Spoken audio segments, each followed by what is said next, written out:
शालीन काबरा की बात के बाद कश्मीर में ब्यूरोक्रेसी पर बातें होना शुरू हो चुकी हैं।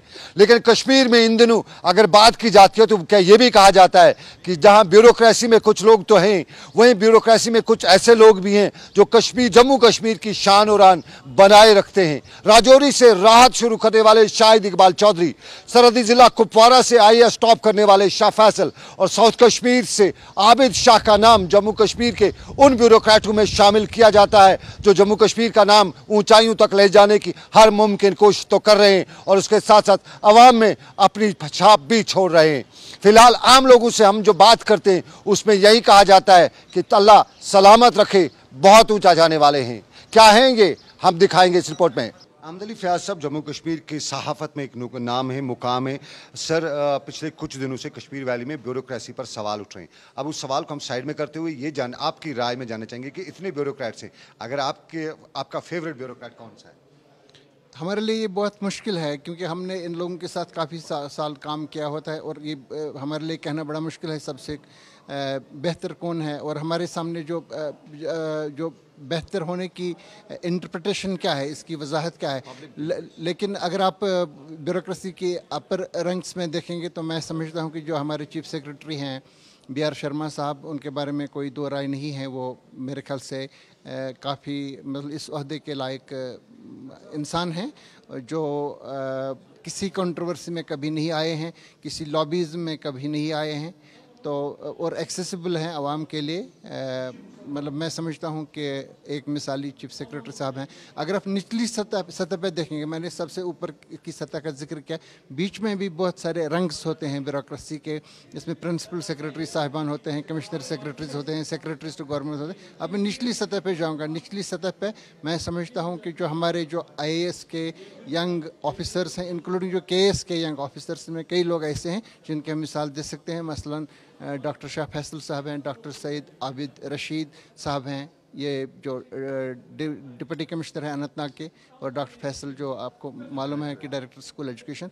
तो इनकी मिसालें यहाँ पे दी जा रही हैं और ये एक्सेसिबल हैं, ये सोशल मीडिया पे भी एक्सेसिबल हैं, ये रिस्पॉन्ड करते हैं आवाम के मुतालबात को, आवाम की शिकायत को। मैं समझता हूँ कि अगर इस किस्म का एक ब्रीड यहाँ पे ब्यूरोक्रेसी में आ जाएगा तो बहुत सारी जो गलत फहमियाँ हैं सरकार के बारे में, ब्यूरोक्रेसी के बारे में, आवाम को जो शिकायत रही है यहाँ पे साल से बल्कि डेकेड्स से कि ये लोग इनएक्सेसिबल होते हैं, ये किसी से बात नहीं करते हैं, किसी को खातिर में नहीं लाते। मैं समझता हूँ इसमें काफ़ी तब्दीली आएगी। सर, नई पौध में हमारे डॉक्टर शाह फैसल आया है, आबिद आया है, शाहिद चौधरी आए हैं, ये इनको क्या करना चाहिए? जो ये कर रहे हैं मेरे ख्याल से इन्हें वही करना चाहिए। इस वक्त ये एक नई इंटरप्रिटेशन दे रहे हैं, in a way they are interpreting the whole bureaucracy fresh. So it's very important कि ये लोग जो मैंने आपको बता दिया कि जो ये आयरन कर्टन है, उस आयरन कर्टन से इनको बाहर निकलना चाहिए, लोगों के साथ घुल मिल होना चाहिए, उनको ये तासुर देना चाहिए जैसे कि यह भी हमारे समाज का, सोसाइटी का एक हिस्सा है।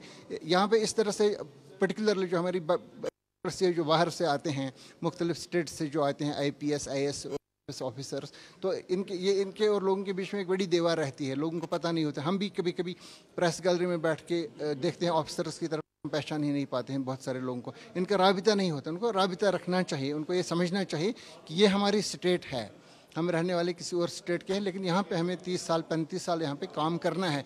ये लगना चाहिए कि इनको कोई कंसर्न्स हैं, मतलब रियासत की ग्रोथ से मतलब, रियासत की इम्प्रूवमेंट से मतलब। अभी तक ये तासुर यहाँ पे है कि ये लोग बाहर से आते हैं राज करने के लिए, इनकी जो प्रमोशंस हैं वो महफूज हैं, 4 साल के बाद 5 साल के बाद उनको प्रमोशन है, वो वहाँ पे लिखा है कब किसको होगा। मेरे ख्याल से इस तरह से सिस्टम अब नहीं चलेगा। अगले जो हमारी जनरेशन हैं वो इस सिस्टम को एक्सेप्ट नहीं करेंगी। श्रीनगर के सेक्रेटरीट में आए दिन सुबह से शाम तक लोगों की एक बड़ी तादाद होती है। ये इनके साथ ब्यूरोक्रेसी किस तरह का सलूक करती है? क्या ये ब्यूरोक्रेसी के रूल से मुतमईन हो पाते हैं? जुबैर मेरे साथ हैं, उधमपुर से इनका ताल्लुक और उधमपुर से श्रीनगर आए हुए। जुबैर, आप श्रीनगर सेक्रेटरीट किस लिए आए? हमें कोई काम था, अपने कुछ लोगों का कोई रोड की प्रॉब्लम थी, उसके लिए हम सेक्रेटरीट में आए हुए हैं। क्या आपके यहाँ पे काम होते हैं? हाँ, हो रहे हैं हमारे काम। चलिए, आप यहाँ पे बहुत से लोगों से मिले होंगे, आपके वहाँ पे भी ब्यूरोक्रेसी रही होगी, आपकी वहाँ पे जो ब्यूरोक्रेसी थी वो किस तरह का रोल अदा करती? देखिए जी, हमारे जो पहले डीसी साहब थे Shahid Iqbal Chaudhary, one of the best bureaucrat in the state. आज लोग उधमपुर के लोग उनको आज बहुत ज़्यादा मिस कर रहे हैं। तो अभी उनका टेन्योर था, अभी उनका टाइम था उधमपुर में, लेकिन उन्होंने इतने प्रोजेक्ट हमारे उधमपुर में लॉन्च किए थे। जो राहत प्रोजेक्ट लगता है कि स्टेट में उधमपुर से ही लॉन्च हुआ। और हर साल हमारे उधर बाढ़ से हज़ारों, कम से कम 100-150 के करीब लोग उधमपुर डिस्ट्रिक्ट में अपनी जान गंवाते थे। लेकिन इन्होंने जो राहत प्रोजेक्ट वहाँ लॉन्च किया, उससे बहुत सारे लोगों को फ़ायदा हुआ। आज हम आप हमसे ही नहीं, आप हमारे उधमपुर में आके देखिए, हमारे लोगों से पूछिए। आज लोग शाहिद चौधरी साहब के लिए बहुत मिस करते हैं। जिस दिन उनकी ट्रांसफ़र का खबर फैली हमारे उधमपुर में, तो लोगों ने उनको बहुत मिस किया, लोगों ने उनको दुआएं दी, लोग रोए शाहिद साहब के पास। शाहिद साहब खुद लोगों के बीच में आए, उन्होंने बोला कि ये एक सिलसिला है नौकरी का, आज हम यहाँ हैं, कल कहीं होंगे, लेकिन लोगों ने बोला कि आप हमेशा हम आपको मिस करेंगे, हमेशा हम आपकी लोगों की सेवा में। शाहिद साहब ने बोला हम आप लोगों की सेवा में हाजिर रहेंगे। शाहिद इकबाल चौधरी का आपने नाम लिया, IAS ऑफिसर हैं, हमारी स्टेट की एक शान है। वो किस तरह का काम वहाँ पे करते थे? देखिए जी, हम पहले भी ब्यूरोक्रेट्स के पास उधमपुर में जाते थे, हमें टाइम नहीं मिलता था। उन्होंने इंडिविजुअली उन्होंने टाइम निकाला था कि वीकली वो 3 दिन लोगों से मिलते थे, 4-4 घंटे मिलते। जिस भी आदमी के, जो भी आदमी शाहिद साहब के पास जाता था काम लेके, शाहिद साहब उस बंदे का नंबर नोट करते थे और काम नोट करते थे, और बाद में बंदे को फ़ोन करते थे कि आपका ये काम हुआ या नहीं हुआ, हुआ है, कहाँ अड़चन पड़ी है। शाहिद साहब पूरा कॉपरेट करते थे लोगों के साथ। वो हमारे एक बड़े भाई की तरह, बुजुर्गों के लिए बेटे की तरह हमारे उधमपुर में काम करते थे। वो एक अफसर की तरह नहीं, उधमपुर की एक फैमिली मेंबर की तरह काम करते थे। ब्यूरोक्रेसी में नई पौध, उस नई पौध में 3 बड़े नाम आज जम्मू कश्मीर में खास तौर पे उभर कर आ रहे हैं। शाह फैसल हो, आबिद हो या शाहिद हो। शाहिद का ये ताल्लुक राजौरी से, कुपवाड़ा नॉर्थ कश्मीर से ताल्लुक शाह फैसल का, और साउथ कश्मीर से ताल्लुक आबिद का। इन 3 पर सबकी नज़र। MLA मेरे साथ, क्या कह रहे हैं आप इन 3 के बारे में? बिल्कुल, हमें तो गर्व है इन तीनों पे। चाहे शाहिद साहब की बात है, चाहे सईद आबिद साहब की बात है, चाहे शाह फैसल साहब की बात है, हमें पूरे स्टेट को गर्व होना चाहिए इन तीनों जो IAS टॉपर्स रहे हैं।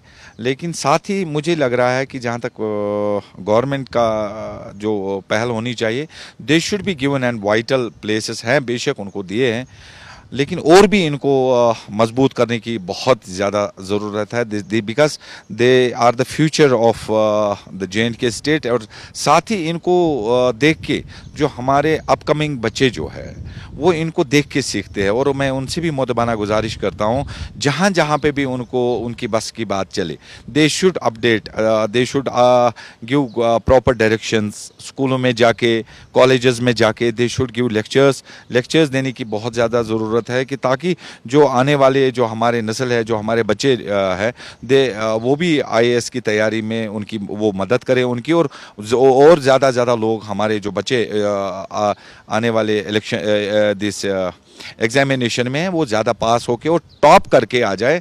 We are really proud of all these 3 and I strongly recommend that they should be always being kept on the top priority of the JNK government. Muzammil, आपसे जानना चाहूँगा, अनंतनाग डिस्ट्रिक्ट के हैं आप, किस तरह आप ब्यूरोक्रेसी वहाँ पे है उसको किस तरह से देखते हैं? देखिए, जो अभी हमारे DC साहब आए हैं नए, वो बहुत कोऑपरेटिव है और लोगों के बीच में बैठते हैं। ऐसा नहीं है कि पहले जो मतलब काम नहीं करते थे, लेकिन जो आज के DC साहब है वो लोगों के बीच में बैठते हैं और हर जगह पे जाते हैं, खुद मॉनिटर करते हैं कि कैसा मतलब चल रहा है, कैसे चलना चाहिए, वैसा कोऑपरेट करते हैं। और अगर कोई भी बंदा उसके पास, कोई भी मतलब जाते हैं, चाहे बुज़ुर्ग जाए चाहे आम लोग जाए उसके पास, तो उनके साथ पूरा कोऑपरेट करते हैं और उनका अपना नंबर देते हैं कि अगर कोई भी प्रॉब्लम होती है तो वो कहते हैं कि हमें इन्फॉर्म कीजिए। और बाकी जो आबिद साहब है, आबिद साहब खुद मतलब आपने देखा भी होगा कुलगाम में कि वो नीचे बच्चों के साथ बैठे हुए थे। चलिए, आप कश्मीर में बहुत से ब्यूरोक्रेट्स हैं, आप नंबर 1 किसको देंगे, नंबर 2 किसको देंगे, नंबर 3 किसको देंगे? नंबर 1 तो शाहिद साहब को देंगे जो उधमपुर DC रह चुके हैं, क्योंकि अभी हम गए थे उनके पास यहाँ पे CM सेक्रेटरीट में, उन्होंने बहुत कोऑपरेट किया हमारे साथ। दूसरा नंबर तो हम आबिद साहब को दे देंगे, क्योंकि मतलब जिस लिहाज से हम देखा जाए कि कैसे कोऑपरेट करते हैं, बाकी लोग कैसे कोऑपरेट करते हैं, उस लिहाज से शाहिद साहब बहुत ज़्यादा कोऑपरेटिव और आबिद साहब बहुत ज़्यादा कोऑपरेटिव। तो ये था आज की असम्बली का हाल। देखा आपने अपोजिशन का वॉकआउट, जम्मू कश्मीर की सियासत और उस पर सिक्योरिटी मामला पर नेशनल कॉन्फ्रेंस और दूसरे अरकान का वॉकआउट और उस पर सरकार का बयान। आज की असम्बली की कार्रवाई यहीं पर खत्म हुआ। चाहती है अपने मेजबान सनम एजाज को इस वादे के साथ दीजिए इजाजत, फिर होगी आपसे मुलाकात। रखिए अपना ख्याल, अल्लाह हाफिज।